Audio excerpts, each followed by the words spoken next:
and welcome to Delicious and Nutritious. This is Chef Jerry Levine, and I'm joined with Marcia Richards, registered dietitian from Beth Israel Deaconess Hospital in the great town of Plymouth. A special thanks goes out to PAC TV and the Center for Active Living in Plymouth for helping us bring this show to you. And today we are going to be doing steak and barley salad. Take it away, Marcia. I am really looking forward to learning about barley. And because of that, you're all going to learn more about barley. So I'll talk more about different types of barley and also the health benefits of it after we watch Jerry prepare this delicious recipe. Hi, today we are going to be making a grilled sirloin steak and barley salad. It's going to be a cold salad. So my steak has already been pre-cooked and chilled. My barley has been pre-cooked and chilled. And we have carrots, we have celery, we have onions, baby spinach. We have cherry tomatoes, which I like to cut in half because it allows the juices to get into the lovely salad, and fresh button mushrooms. Okay, I've already started making my dressing, and in my dressing I have here Worcestershire sauce, Dijon mustard, and and lemon zest. Okay, and the final thing that I'm going to put in there is some olive oil. So we're going to get these things out of the way. And so I have a little more room. I'm turning around for a moment, and there we go. And now that is mixed, and we're going to put all of our veggies in the bowl. Now look at the interesting colors as I add all of these things to it. Okay. We'll give it a little bit of a mix. Look at the colors, look at the color, look at the redness there. It's just unbelievably beautiful. And the barley is going in there. Why barley? Barley is extremely healthy. And our nutritionist, Marcia, is going to explain why barley is healthy.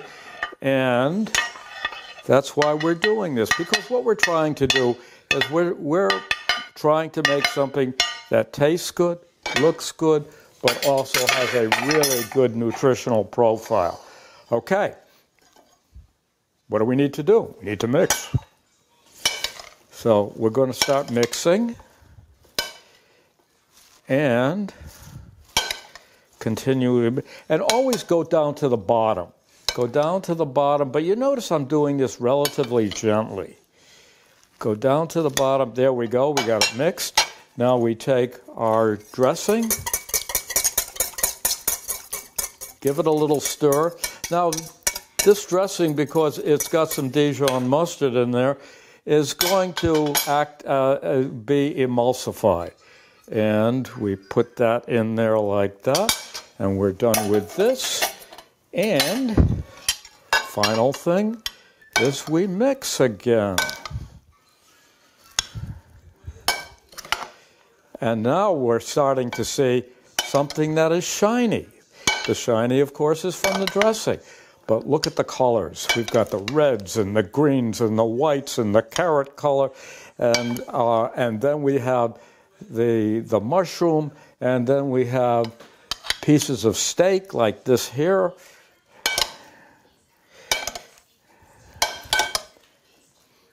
And it smells good, and we're bringing it over here to our plate. And we're going to start doing some plating like that. And we want to get a little red and green on the top. And put that back there. Use a fork there. And there it is. Our grilled sirloin steak with barley salad. So this serves probably 4 to 5, and they're pretty good size helpings. It is about 350 calories, so very doable amount for a meal. 30 grams of carbohydrate, not too high. I would call this diabetes friendly. 30 grams of protein because of that steak. I didn't calculate the iron, but it would be a good source of iron and zinc and B12 because of that steak.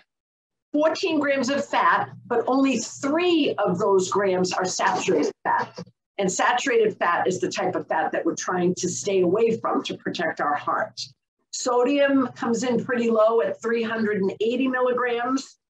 And one of the big bonuses of this is it has 7 grams of fiber because barley is a good source of fiber. It's also a great source of vitamins A and C because of the spinach and the tomatoes. The mushrooms provide a good deal of selenium, which is great for your immune system. So it is just an action-packed recipe. So I thank you very much for sharing it with us. So let's take a look at some barley. So there's lots of different types of barley. In this first picture, this is barley in the field, and sometimes it's called covered barley.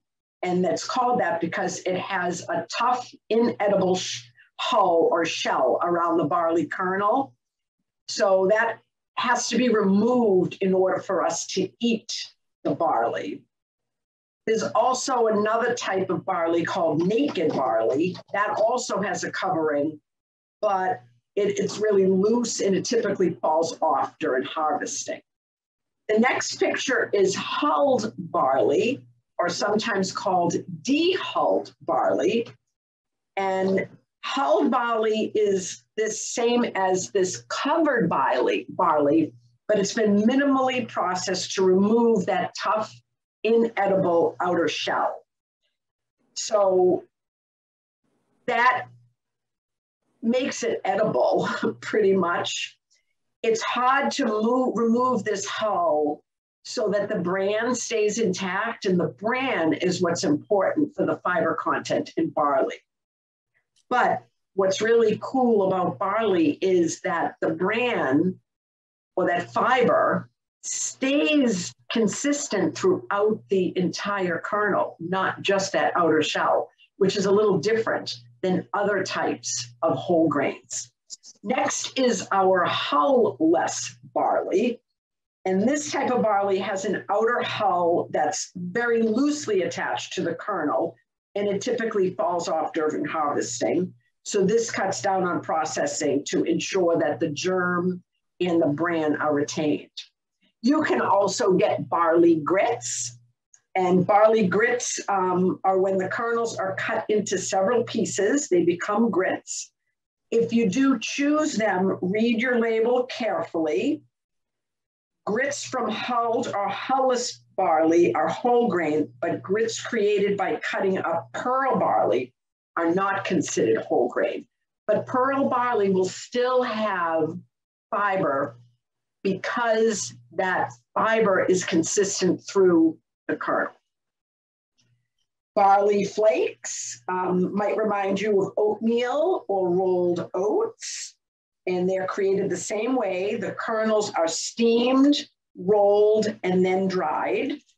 And you want to do the same thing if you're purchasing barley flakes. Check to see if they were made from a hullless barley or a pearled barley.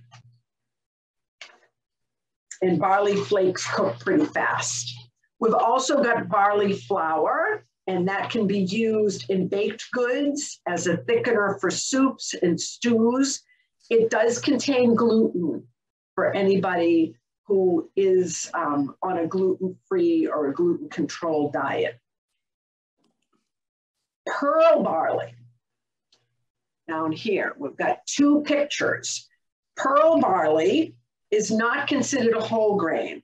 but again, it's not bad. It still has some fiber, cooks much faster. So pearl barley has been polished or pearled to remove some or all of that outer bran layer along with the hull. If it's lightly pearled, it'll be kind of a tan color, like the picture on top. If it's heavily pearled, it will be pretty white, like the picture on the bottom. Most of the barley found in the supermarket is pearl barley. And I've said it a few times, I'll say it again. Although it's technically a refined grain, it's much healthier than other refined grains because some of the brands still might be present. The fiber in barley is distributed throughout the kernel, not just in that outer bran layer. And pearl barley cooks more quickly than whole grain barley. There's also a quick pearl barley, and that is a type of barley flake that cooks in about 10 minutes because it's been partially cooked and dried during the flake rolling process. So this information came from the Whole Grains Council, which is a great resource. You can just go to wholegraincouncils.org for some more information about all types of whole grains. So barley is a cereal grain. It is a great source of fiber. And as I mentioned, the fiber is distributed throughout the kernel, not just that outer layer. And it is truly delicious and nutritious. Some of the health benefits of barley, it might help manage heart disease because fiber can help to lower cholesterol. When we eat fatty foods, if we've got fiber present, the excess cholesterol from the bile that we need to digest fat attaches to that fiber and we eliminate it. Versus a lower fiber diet, when we have fat, that cholesterol has nothing to bind with and it goes back into the bloodstream. So eating a fiber-rich diet is very beneficial for your heart. It can lower cholesterol levels and it can also lower LDL, which is that bad cholesterol. It's also great for your intestinal system because it's a fiber. It will keep things moving, keep you regular, which is very healthy for your large intestine. It might help manage diabetes. So fiber can also delay how quickly things leave the stomach and get to the small intestine and get to the bloodstream. So if you're diabetic and you have fiber-rich carbohydrates, they convert into glucose within your bloodstream at a slower rate. Whereas if you had like a jelly bean or a simple sugar, that can raise your blood sugar levels quick because they're simple and they can get into the bloodstream much quicker. So all fiber-rich foods, all whole grains, including this barley, can help keep your blood sugars stable. It can also help with weight management. None of us wants to be hungry. Because it's rich in fiber, it stays in the stomach a little bit longer. When your stomach empties, you get hungry. So if we can eat and fill our stomach and keep it full for a little bit longer, we tend to eat less and less frequently. So this appetite control can be a strategy towards better weight management. Another thing about fiber is that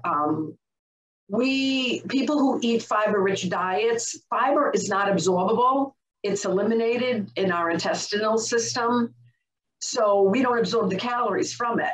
So you can save about 200 calories a day if you increase the fiber in your diet.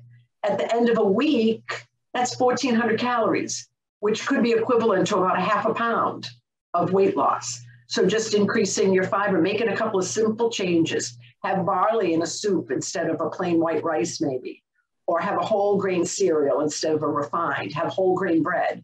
Bump up your fiber, you'll decrease your calories.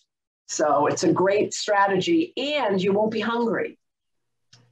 So that is the end of my slides. That recipe just looks absolutely beautiful. It's the first time that I saw it. I did evaluate it from a nutritional standpoint, and I wondered what it was going to look like. And I know what I'm doing tomorrow for supper. It's going to be a nice day, too. So do we have some time for questions from anybody?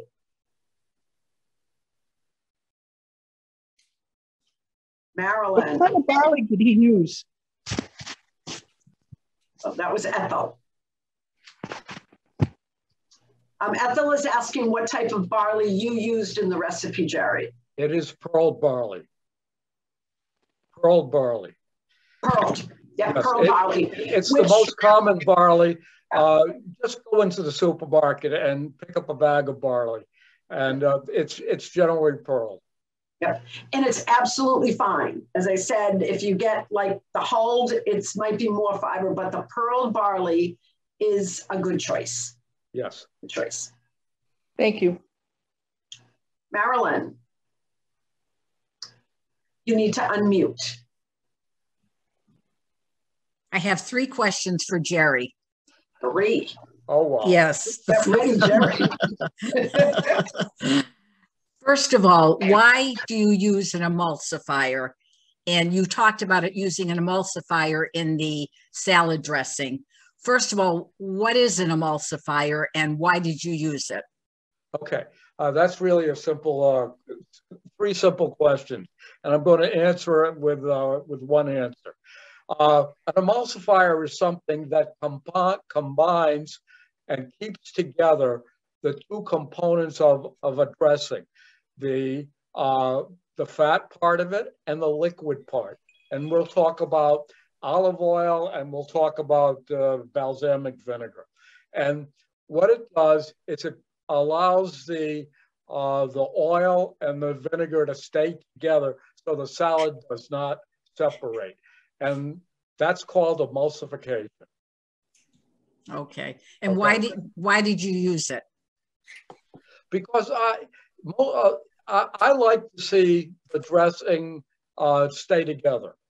And what ends up happening is if you don't emulsify it or you don't constantly turn over the whole salad, then you're going to get a vinegar separating out on and on the bottom, and the oil will be on the top. So that's why I like an emulsifier. Okay. My second question is, how long does it take to cook barley?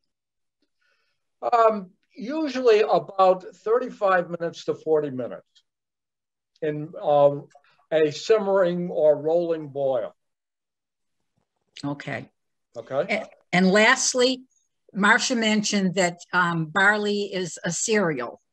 Can you substitute barley for cereal? In other words, could you put a little maple syrup on it and have it for breakfast? Oh, of course. It would be a very healthy thing to do. Especially, it has the nutrients, but it also has that fiber component that Marcia mentioned, because the fiber is also inside the hull of the pearl barley. Okay. Thank you, Chef Jerry. And to add to that, sweetening your cereal on your own provides you more control with the amount of added sugar compared to when you buy a pre-sweetened product. You might have up to 5-6 teaspoons of sugar in the product. For every 4 grams of sugar you see on a label, added sugar on a label, it equals 1 teaspoon. Wow. Yeah, so doing the barley on your own, and then you can control that sweetener with your maple syrup. Yeah, great idea. Other questions? I have a couple too, but I want to see if anybody else has one. I'm assuming we can use different colored carrots. Oh, that's a great idea. Different colored carrots, Jerry. I like different colors. I like to see the contrast of the various colors. That's why this salad looks really attractive. There's whites, there's reds, there's the steak color, the browns, and there's the green of the spinach. Just use whatever you would like. These recipes, it's not like rocket science here. What we're really trying to do is do something that's nice and nutritious, but use your own variations. And I mean, if you want to add some celery, put some celery in it. It can't hurt. You want to chop up and put a little cucumber in there, toss the cucumber in. It'll be delicious. So go for it. Be creative. And I suppose you could use chicken or shrimp if you want it. Any kind of protein that you would like to use. If you want, you could use tofu. Yeah, great. That'd be really good. What I would suggest would be to use a firm tofu so it doesn't break apart while you're doing the mixing. And would you cook the tofu first? I wouldn't cook. I don't think the tofu really has to be cooked. Okay. It is already pre-cooked, but you can cook the tofu, but I wouldn't do that. Just dice it up and put it in like a steak. Just dice it and put it in. That'd be great. Great vegetarian alternative. Great way to lower your saturated fat. And if you get the tofu that's set in calcium, it would be a great way to bump up your calcium intake, which is going to be great for your bones and your muscles and your nervous system. Yeah. And I think Mary has a question. I have a question. I don't know if I missed something. I know what an emulsifier is. I know why you put it in there, but what is it? Is it an ingredient you buy or? No, well, an emulsifier is a type of ingredient. Now, you can use mayonnaise as an emulsifier. You can use mustard as an emulsifier. Oh. You can use some of the starches as an emulsifier. Stop me because I'll go on for a half hour. I'll tell you all about it. What did you use? I use Dijon mustard. Okay, I missed that. Thank you. I like the flavor of Dijon mustard. You can get a Dijon mustard, which is very smooth, or you can get a country style Dijon mustard, which has got some of the little mustard seeds in there, and they pop in your mouth, and boy, the flavor comes out.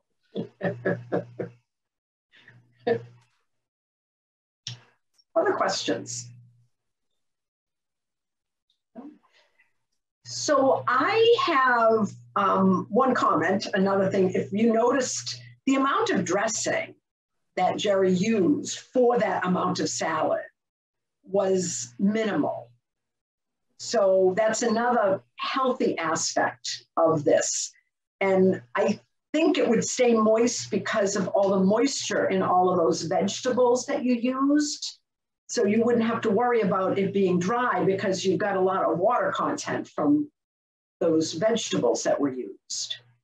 Marcia, there's one other thing about that, is that the emulsifier in the salad dressing will help it cling to the spinach and the tomato, etc. Good, good. Because sometimes we tend to kind of douse the dressing on things, and that's a homemade dressing and very low in sodium as well. Exactly. Yep. So it's a great recipe from start to finish. And one little trick that I like when I go into a restaurant and I order a salad, I always ask for the dressing on the side because I tend to use less dressing than what they would put in the kitchen, the restaurant kitchen on my salad. You can taste the food versus the dressing. Yes. Yep. And then a question that I had, if I was going to make a barley soup, yes, would I pre-cook the barley and then put it in the soup, or do I have it cook in the soup? Well, usually when you're making a soup, let's say we're going to make